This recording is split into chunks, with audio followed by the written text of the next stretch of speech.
Hello guys, welcome to my channel. So far, sensya na po tayo sa aking boses, no? Medyo na mouse ako, no?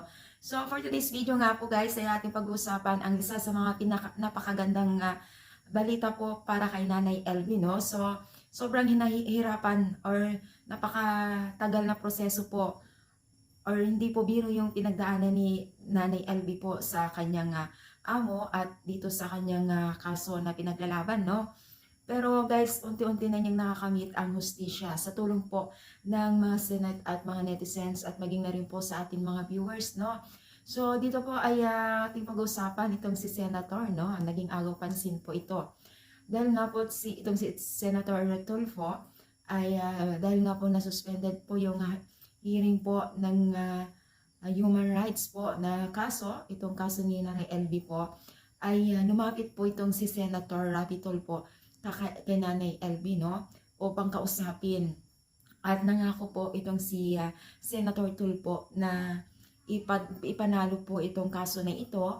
At hindi lamang yan guys, ang napakaganda pa dito guys, ay mabibigyan at matutulungan din po itong si Nanay LB ng financial na tulong, no? So, nangako po yan si Senator na mabigyan po ng pangkabuhayan at pagpapagamot. Alam ko po na maraming matutuwa po dahil sikat na rin po itong si Nanay LB. Yung mga taga-subaybay dyan na to ay napakagandang balita po para sa ating sinusubaybayan na nakakaawa na si Nanay LB. So guys, kung maalala rin po natin itong si Nanay LB ay nakalikom din po itong si Isabel Dasa ng milyon, no? So, milyonaryo na rin po itong si Nanay.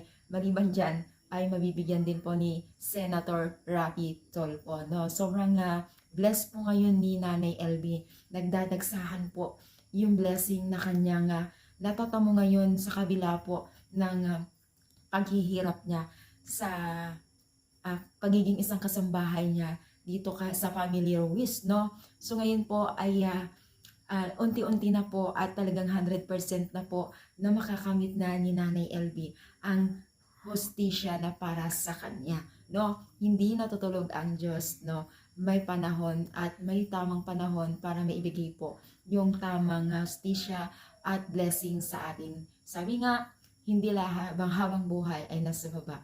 Pag gawin natin ang lahat ng dapat natin gawin, think positive ay walang imposible sa Diyos. So, kagaya na lamang po itong si Nanay LB, ang dami pong nagtulong-tulong na bigatin. Talagang ginamit ni Lord itong mga bigatin na ito dito sa kasaysayan para maibigay po yung tamang hustisya kay Nanay LB at maging na rin po ang tamang pinansyal, no? So, natutuwa ba kayo dito sa magandang balita kay Nanay LB? Comment na po yes dito sa ating baba. And thank you so much for always supporting my channel and my page. Thank you and God bless po guys.